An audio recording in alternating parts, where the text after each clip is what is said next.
ኢራን የዓለም ዋንጫውን ዓላማ ገድል ከተዋለች ስትል አሜሪካን ኮንናታለች። ማረፊያ የሆነቻትን ሜክሲኮንም አመስግናለች። በዛሬው ዕለት የዓለም ዋንጫ የምድብ ጨዋታ ያለባት ኡራጋይ የጉዞ መስተጓጎል የገጠማት ሲሆን የትራምፕ አስተዳደርም ወደ አሜሪካ እንዳትገባ ከልክሏታል። ለምን? የፖርቹጋል ብሔራዊ ቡድንም በተፈጥሯዊ አደጋ ሲበጠበጥ አድሯል። ማረፊያውንም ለቆ ወጥቷል። ትላንት ምሽት የዓለም ዋንጫ አራተኛ ቀን ጨዋታዎች ሲቀጥሉ በአይጧና በዝሆኑ ተረት የተመሰሉ የጀርመንና የኩራሳው የትላንት ምሽት 2 ሰዓት ጨዋታና የተመዘገቡ አስደናቂ ሪከርዶች ቀጥሎ ሌሊት 5 ሰዓት ላይ በተደረገ ሁለተኛ ጨዋታ ኔዘርላንድንና ጃፓንን ያገናኘው አስደናቂ መርሃ ግብር ሌሊት 8 ሰዓት ላይ በተጀመረ ሌላኛው ልብ አንጠልጣይ መርሃ ግብር የተመዘገበው አፍሪካን ያኮራ ውጤት 10 ሰዓት ጀምሮ ዛሬ ንጋት ላይ በተጠናቀቀው ጨዋታ ውድድሯን በአስደናቂ ድል የጀመረችው የስዊድንና የቱኒዚያ ፍልሚያ የእነዚህና መሰል ጉዳዮች ጥልቅ ትንታኔና ትኩስ መረጃዎችን እነሆ ከሜዳ ባሻገር የገበያ ስፖርት መርሃ ግብራችን ይዘንላችሁ ቀርበናል። ፕሮግራሙን አዘጋጅቼ ማቀርብላችሁ መኮንን አልማው ነኝ። ገበያ ስፖርትን ላይክ፣ ሼር እና ሰብስክራይብ እያደረጋችሁ አብራችሁኝ እንድትቆዩ በአክብሮት እየጋበዝኩ ወደ ጉዳዩ አመራለሁ።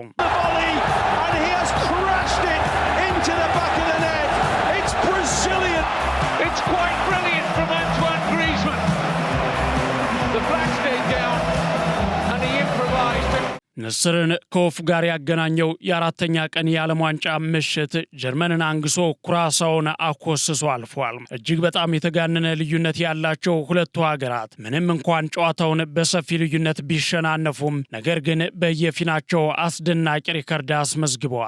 በተለይ የካሪቢያን ደሴት ኩራሳው በዕለቱ ተጋጣሚ ጀርመን ከደረሰባት ሽንፈት ባሻገር ከ528 እጥፍ በላይ በህዝብ ብዛት የምትበለጥ መሆኗ አነጋጋሪ ነበር።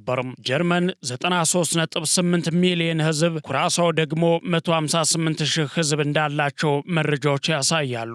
ይህች በዚህ የዓለም ዋንጫ መድረክ ላይ 4 ጊዜ ሻምፒዮን የሆነችው እውቋ ጀርመን በታሪኳ ለመጀመሪያ ጊዜ ከምትሳተፈውና በዘንድሮ መድረክ ትንሿ ሀገር ከሆነችው ኩራሳው ጋር ትላንት ምሽት 2 ሰዓት ላይ ተገናኝተው ነበር። በካሪቢያን ደሴት ላይ የምትገኘው ኩራሳው በአውሮፓ ገናና በሆነው የጀርመን ወርቃማ ስብስብ ስትደበደብ አምሽታለች። በእርግጥ ከጨዋታው ጅማሮ በፊትም ቢሆን የጀርመን የበላይነትና የጨዋታ ዕድል የተጠበቀ ጉዳይ ነበር። ብዙዎችም ቀድመው ጨዋታውን የጎልያድና የዳዊት ፍልሚያ ብለውት ነበር። ጀርመንን እንደ ጎልያድ፣ ኩራሳውን እንደ ዳዊት ማለት ነው። ነገር ግን ይህ የሁለቱን ብሔራዊ ቡድኖች የልምድ ግዝፈትና የአቋም መበላለጥ ካልሆነ በቀር ውጤቱን አይገልጽም። ምክንያቱም በዳዊት የተሰየመችው ኩራሳው ጠጠር ወሩራ ጎልያዷን ጀርመንን ስትገነድስ አልተመለከትንም። በእርግጥ ኩራሳውም ጅማሯ አልከፋም ነበር። በሀገሪቱ ታሪክ በመድረኩ የመጀመሪያ የሆነ ግቧን ማስቆጥራለች። ጨዋታው በተጀመረ ገና በ6ኛው ደቂቃ ጀርመኖች በ2014 የዓለም ዋንጫ ግማሽ ፍጻሜ ብራዚል ላይ ያሳዩትን ጭካኔ ለመድገም መሰናዳታቸውን የሚገልጽ ደወል አሰሙ። ነጋሪቱን የጎሰመው ደግሞ ፌሊክስ ንሜቻ ነው። ከፍሎሪያን ዊርትዝ የተቀበላትን በቴክኖሎጂ የበለጸገች አስገራሚ ኳስ ድንቅ በሆነ አጨራረስ የኩራሳው መረብ ላይ በማሳረፍ ጀርመንን መሪ ያደረገ። በዓለም ዋንጫው መድረክ ሀገሩን ለመጀመሪያ ጊዜ የወከለው ዊርትዝ የጎሉን እሩምታ አሃዱ ብሎ ሲጀምር የተደናገጡትን የካሪቢያን ሰዎች ተመልክቶ አይዟችሁ ብሎ አደፋፈራቸው። እነሱም ብዙም ሳይቆዩ በ21ኛው ደቂቃ ላይ ሳይጠበቁ ኳስ ይዘው ወደ ጀርመን የግብ ክልል ገቡ። ማንም ያልጠበቀው የኳስ ቅብብል ሎካዲያ የመታት ኳስ ግቡን ሸሽታ ስትመለስ ሊባኖ ኮሚኒንሺያ ደርሶ እንደገና በኃይል የመታት ኳስ ኪሚችን ሰላም ካለች በኋላ አቅጣጫዋን ቀይራ የእውቁን ግብ ጠባቂ ማኑኤል ኖየርን አደገኛ እጆች አልፋ መረብ ላይ አረፈች። ጨዋታውም አንዳቻ ሆነ። ነገር ግን ይህች ግብ ለኩራሳው ሰዎች የአቻነት ግብ ብቻ አልነበረችም። ምክንያቱም ሀገሪቱ በዓለም ዋንጫ ጨዋታ ላይ ያስቆጠረቻት በታሪክ የመጀመሪያዋና ብቸኛዋ ግብ ነች። ያውም ሀያሏ ጀርመን ላይ የትንሿ የካሪቢያን ደሴት ሰዎች በደስታ ተናጡ። ኮሜንሺያ ለዘላለም በሀገሩ ታሪክ ውስጥ በክብር የሚታወስበትን አሻራ ማሳረፍ ቻለ። ጨዋታው በዚህ ቢያልቅ ምንኛ ተመኙ። ነገር ግን ጀርመኖች ሚሽን አላቸው። በ38ኛው ደቂቃ ላይ ሽሎተርቤክ በግሩም ሁኔታ በጭንቅላቱ በመግጨት ጀርመንን ዳግም መሪ ያደረገ። ቀጥሎም የመጀመሪያው አጋማሽ ሊጠናቀቅ ሲል 45ኛው ደቂቃ አልቆ በጭማሪ 5ኛው ደቂቃ ላይ ጀርመን ያገኘችውን የፍጹም ቅጣት ምት ከሃቨርትዝ ወደ ግብነት ቀይሮ የመጀመሪያው አጋማሽ በጀርመን 3-1 መሪነት ተጠናቀቀ። ኩራሳዎችም ሽንፈቶ አይቀሬ እንደሚሆን ቀድመውም አያጡትምና ባይሆን ያችን ታሪካዊ ጎል በማስቆጠራቸው ተጽናንተዋል። ከእረፍት መልስ ገና በ47ኛው ደቂቃ በጉዳት ላይ የከረመው ጀማል ሙሴላ ኳስና መረብን አገናኝቶ መሪነታቸውን ወደ 4-1 ከፍ አደረገው። ኩራሳዎችም የበሰበሰ ዝናብ አይፈራም እንዳሻቸው ሆኖ አሏቸው። ዳግማዊ ብራዚልን ያወጁት ጀርመኖች ተልዕኳቸውን ለመጨረስ በሚያደርጉት ከፍተኛና አስፈሪ ማጥቃት በ68ኛው ደቂቃ ላይ ብራውን 5ኛዋን ግብ ሲያስቆጥር ተቀይሮ የገባው ኦንዳብ ደግሞ በ78ኛው ደቂቃ ላይ አስቆጥሮ ውጤቱን 6-1 አደረሰው። ርህራሄ የሌለውን ጥቃታቸውን የቀጠሉት ጀርመኖች ይሄ ያልበቃ ብሏቸው ጨዋታው ሊጠናቀቅ 2 ደቂቃ ሲቀሩት 88ኛው ደቂቃ ላይ የጨዋታው ኮከብ ተብሎ የተመረጠው ከሃቨርትዝ በአስገራሚ አጨራረስ የጀርመንን 7ኛ ግብ ከመረብ አሳረፈ። ጀርመን 7 ኩራሳው 1። ማንን ለማስታወስና በጠባሳ ትዝታ ውስጥ ለመዘፈቅ ይሆን? ምናልባት ላቲን አሜሪካዋ ብራዚል መጥፎ ታሪኳን ታስታውሰው ይሆን? ታዲያ አልቢተሩ የጨዋታውን መጠናቀቅ ሲያበስሩ ሁለቱም ሀገራት ደስታቸው እኩል ነበር። በጨዋታው የተሸነፉት ኩራሳዎች በ21ኛው ደቂቃ የተቆጠረችውን ያችን ታሪካዊ ግብ የፈጠረችውን ታሪካዊ ደስታ እያጣጣሙ ነው። ምክንያቱም ትንሿ ሀገር በዓለም ትልቁ መድረክ ላይ ታሪካዊ አሻራዋን አኑራለችና ነው። ኩራሳው ጀርመን ላስቆጠረችባቸው 7 ጎሎች ከመጨነቅ ይልቅ ኩራሳዎች ያስቆጠሩት 1 ጎላቸው ያስፈነጥዛቸዋል። ምክንያቱም ይህ የሚያስደንቅ ታሪካቸው ነው። ጀርመን በ2026 የዓለም ዋንጫ እስካሁን ያልታየ ትልቅ የድል ውጤት ማስመዝገብ የቻለች ሲሆን በዚህም የብራዚልን ሪከርድ መስበር ችላለች። በ2014 የዓለም ዋንጫ ግማሽ ፍጻሜ ላይ ብራዚልን 7-1 ያሸነፈችውና ይህንን ታሪክም በሌሊቱ ጨዋታ ኩራሳው ላይ የደገመችው ጀርመን የብራዚልን ሪከርድ መንጠቅ ችላለች። ከዘንድሮው የዓለም ዋንጫ አስቀድሞ በውድድሩ ታሪክ በድምር ብዙ ግቦችን በማስቆጠር ብራዚል በ237 ግቦች ቀዳሚ ስትሆን ጀርመን ደግሞ በ232 ግቦች ትከተል ነበር። በሌሊቱ ጨዋታ ላይ ግን ጀርመን ኩራሳው ላይ 7 ግቦችን ማስቆጠሯን ተከትሎ በዓለም ዋንጫ ያስቆጠረቻቸውን የግብ ብዛት 239 በማድረስ በውድድሩ ታሪክ ብዙ ግቦችን ያስቆጠረችው ሀገር መሆን ችላለች። ማንሻፍቱ በጨዋታው ሙሉ በሙሉ የበላይነት በማሳየት 7 ጎሎችን ሲያስቆጥር ኩራሳው ደግሞ በታሪኳ የመጀመሪያዋን የዓለም ዋንጫ ጎል በማስቆጠር የማይረሳ ታሪክ ሰርተው ጨዋታቸውን ቋጭተዋል።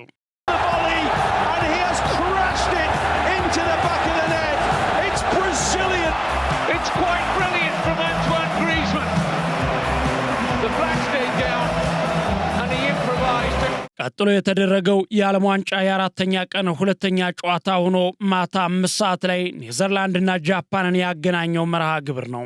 በዚህ የዓለም ዋንጫ መርሃ ግብር የኔዘርላንድ ብሔራዊ ቡድን ከጃፓን ጋር ያደረገውን ጨዋታ 2-2 በሆነ አቻ ውጤት አጠናቀዋል። የኔዘርላንድን ግብ አምበሉ ቨርጂል ቫን ዳይክና ሰመርቪሌ ሲያስቆጥሩም ናካሙራና ኦጋዋ የጃፓንን የአቻነት ግብ ከመረብ አሳርፈዋል። ጨዋታው ሊጠናቀቅ ጥቂት ሰከንዶች ሲቀሩት በ89ኛው ደቂቃ ላይ የተቆጠረችው ግብ ጃፓንን ከሽንፈት ታድጋለች። መደበኛው የጨዋታ ክፍለ ጊዜ ሊጠናቀቅ 1 ደቂቃ ብቻ ሲቀረው ኦጋዋ ያስቆጠራት ግብ ለጃፓን የዓለም ዋንጫ ጉዞ ትልቅ ተስፋን የጣለች ሲሆን ሁለቱም ቡድኖች በዚህ የምድብ ጨዋታ እጅግ አዝናኝ፣ ፈጣንና ማራኪ ጨዋታ ለደጋፊው አስመልክተዋል። ጨዋታውንም ተጠባቂዋ ኔዘርላንድ ለማሸነፍ ተቃርባ ነበር። በዚህ ጨዋታ ኔዘርላንድስ 2-1 እየመራች ባለችበት ወቅት አሰልጣኝ ሮናልድ ኮማን በ15 ደቂቃዎች ውስጥ 5 ቅያሬዎችን ማድረጋቸው አስተችቷቸዋል። ይህም የጨዋታውን ብልጫ ሙሉ በሙሉ ለጃፓን እንዲመለስ አድርጓል በሚል ነው። በእርግጥ ጃፓን ይህንን እድል በሚገባ ተጠቅማ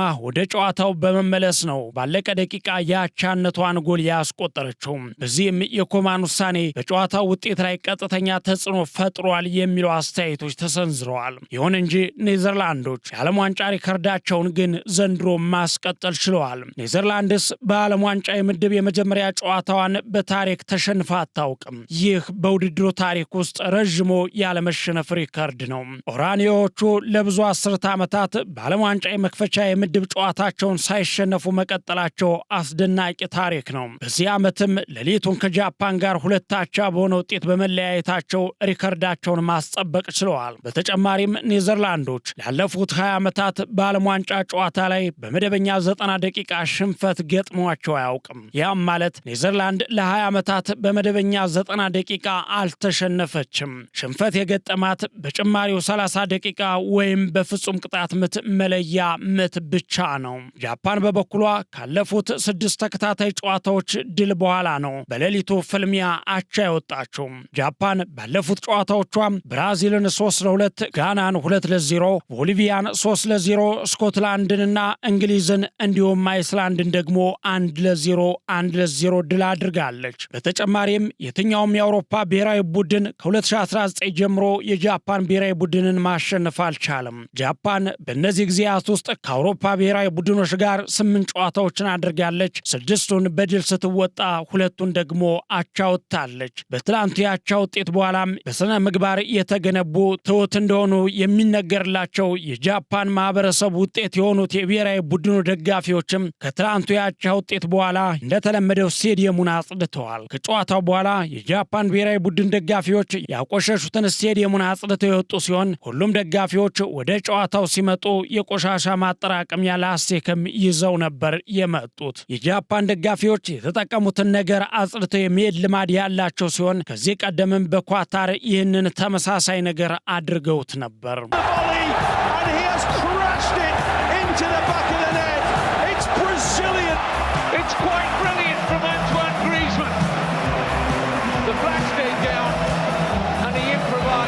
በሌላኛው የዓለም ዋንጫ የአራተኛ ቀን 3ኛ ጨዋታ ለአፍሪካውያን ደስታ የሰጠ ውጤት ተመዝግቧል። ሌሊት 8 ሰዓት በተጀመረ አስደናቂና ልብ አንጠልጣይ የ2026 የዓለም ዋንጫ የምድብ ጨዋታ ኮትዲቫር ኢኳዶርን 1-0 በሆነ ጠባብ ውጤት አሸንፋለች። ይህ በፊላደልፊያ ስቴዲየም የተደረገው ተመጣጣኝና ፈታኝ የነበረው ፉክክር እስከ 89ኛው ደቂቃ ድረስ ያለምንም ግብ 0-0 ቀጥሎ የነበር ሲሆን በመጨረሻ የዞኖቹን ስብስብ ባለድል አድርጓል። በሁለተኛው አጋማሽ ተቀይሮ የገባው የቀይ ሰይጣናቱ ኮከብ አማድ ዲያሎ ነው። በ89ኛው ደቂቃ ላይ ድንቅ ግብ አስቆጥሮ የአፍሪካውያንን ተገዳዳሪነት ብቻ ሳይሆን አሸናፊነትንም ማሳየት የቻለው። በዚህም መሰረት በምድብ ኤ የምትገኘው ኮትዲቫር ወሳኝ 3 ነጥብ በመያዝ ወደ ጥሎ ማለፍ የመግባት እድሏን ማስፋት ችላለች። ከጨዋታው ውጤት በኋላ ሀገሩ ኮትዲቫርን አሸናፊ ያደረገች ብቸኛ ግብ ያስቆጠረው አማድ ዲያሎ እንዳለው የዞኖቹ ስብስብ ታሪክ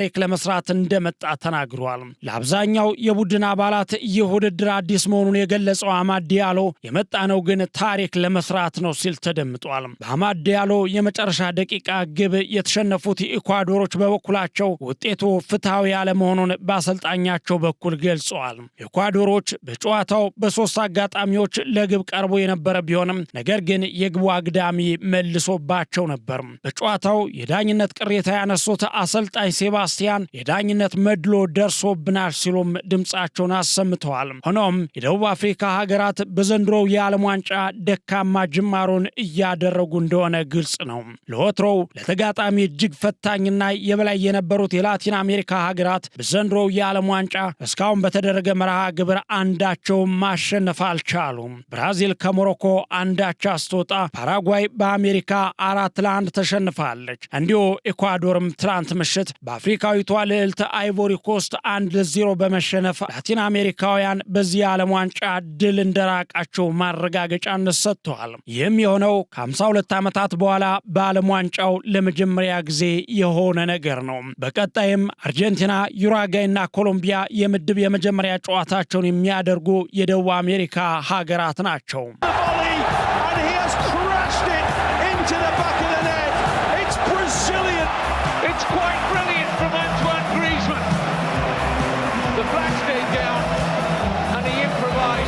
ስዊድን በበኩሏ ሌሊት 10 ሰዓት ላይ ጀምሮ ዛሬ ንጋት ላይ በተጠናቀቀው ጨዋታ ውድድሯን በድል መጀመር ችላለች። ስዊድን በፕሪሚየር ሊጉ ኮከቦቿ ጎል ታግዛ ቱኒዚያን 5-1 በማሸነፍ የዓለም ዋንጫ ጉዞዋን በድል ጀምራለች። አሌክሳንደር አይሳክ፣ ቪክቶር ኮሬሽ፣ ስቫንበርግ አንዳዳድ እንዲሁም ያሲን አያሪ ሁለቱን የስዊድን የማሸነፊያ ግቦች አስቆጥረዋል። በጨዋታው ተቀይሮ የገባው ስቫንበርግ ጎል ለማስቆጠር 18 ሴኮንዶች ብቻ ወስዶበታል። አሰልጣኝ ግራሃም ፖተር ስዊድንን እየመሩ ቡድኑ ከ8 ዓመታት በኋላ በዓለም ዋንጫው የመጀመሪያ ድሉን አሳክቷል። ስዊድን ከ32 ዓመታት በፊት በአሜሪካ የዓለም ዋንጫ 4 ጎሎችን አስቆጥራ ባሸነፈችበት መርሃ ግብር በውድድሩ 3ኛ ደረጃን ይዛ አጠናቃ ነበር። ስዊድን የምድቧ ሌሎች ሀገራት ነጥብ መጣላቸውን ተከትሎ ምድቧን በበላይነት እየመራች ይገኛል። የሁለቱን ሀገራት ጨዋታ 50,987 ደጋፊዎች በሞንቴሬ ስቴዲየም ተገኝተው ታድመዋል። በቀጣይ ምድብ ጨዋታዎች ስዊድን ከኔዘርላንድ፣ ቱኒዚያ ደግሞ ከጃፓን የሚጫወቱ ይሆናል። በምድብ ጨዋታዎች ሜዳ ላይ ተጧጡፎ የቀጠለው ይህ የዓለም ዋንጫ ከሜዳ ውጭም በርካታ ማባሪያ የሌላቸውን መነጋገሪያ ጉዳዮች እያሰማን ነው። የፖርቹጋል ብሔራዊ ቡድን በከባድ ተፈጥሯዊ ክስተት ተበጥብጧል።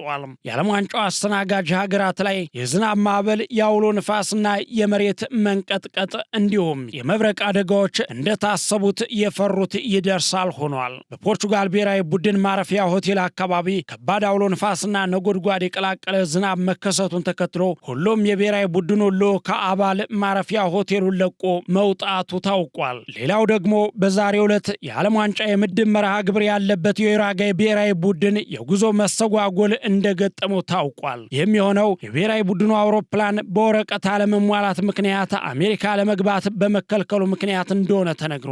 ይህንንም ተከትሎ ብሔራዊ ቡድኑ ከሜክሲኮ ወደ ሚያሚ የሚያደርገው መርሃ ግብር መስተጓጎሉ ነው የተሰማው። ዩራጋይ ዛሬ ከሳውዲ አረቢያ ጋር የዓለም ዋንጫ መክፈቻ ጨዋታ ታደርጋለች። ሆኖም ግን የመድረሷ ነገር አሳሳቢ ነው።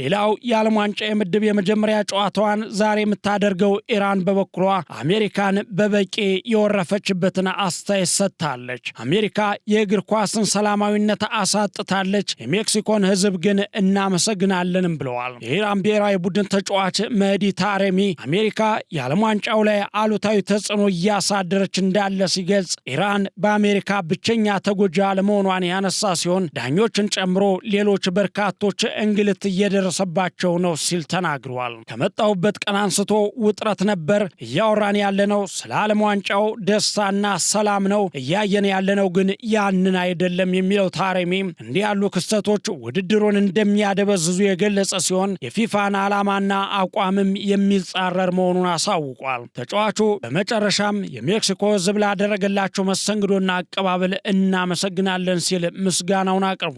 የቪዛ ክልከላው ቡድን ላይ ተጽዕኖ አሳድሯል የሚሉት የኢራን ብሔራዊ ቡድን አሰልጣኝ አሚር በበኩላቸው ዛሬ ሌሊት ከኒውዚላንድ ጋር ላለባቸው ጨዋታ አሜሪካ ሎስ አንጀለስ ገብተው ለጨዋታው እንደሚዘጋጁ ገልጸዋል። አሰልጣኝ አሚር ጋሊዮኒ አሁንም ቪዛ ለማግኘት መቸገራቸውንና ቡድኑ ባረፈበት ሜክሲኮ ያሉ የቡድን አባላት እንዳሉ ገልጸው 11 የቡድን አባላት አሁንም ድረስ ቪዛ ማግኘት አልቻሉም ያሉ ሲሆን ይህም ቡድኔ ላይ ተጽዕኖ አሳድሯል ብለዋል። ቪዛውን ማግኘት ካልቻሉ አካላት መካከል የቡድን መሪው፣ የሚዲያ ኃላፊና የፌዴሬሽኑ ዳይሬክተርና የቡድኑ የካሜራ ባለሙያዎች ይገኙበታል። ኢራን ለምድቡ የሁለተኛ ጨዋታ ያጋጠማት የቪዛ ችግር መፍትሄ እንዲያገኝ እየሰራች እንደምትገኝም ገልጻለች። ሎስ አንጀለስ የሚገኘው የኢራን ብሔራዊ ቡድን ትኩረቱ በሜዳ ላይ እንደሆነና ፖለቲካዊ ነገሮች ላይ እንደማይሳተፍም አሰልጣኙ ገልጸዋል። የአሜሪካ መንግስት በበኩሉ ይህንን ድርጊት ኢራን አሸባሪ አካላትን ከቡድኑ ጋር ለማስገባት እየጣረች ነው፣ እኛ ግን ይህ እንዲሆን አንፈቅድም ሲሉ መግለጫ ሰጥተው ነበር። የሆነው ሆኖ ግን በዚህ የዓለም ዋንጫ ከሜዳ እስከ ሜዳ ውጭ ትችት የሚያሰነዝሩ በርካታ ጉዳዮች መፈጠራቸውን ቀጥለዋል። እኛም በየጊዜው መረጃዎችን ተከታትለን በወቅቱና በስፋት ወደ እናንተ የምናደርስ ሲሆን የዛሬ መሰናዶዬን ግን በዚሁ ልቋጭ። የነገ ሰው ይበለን።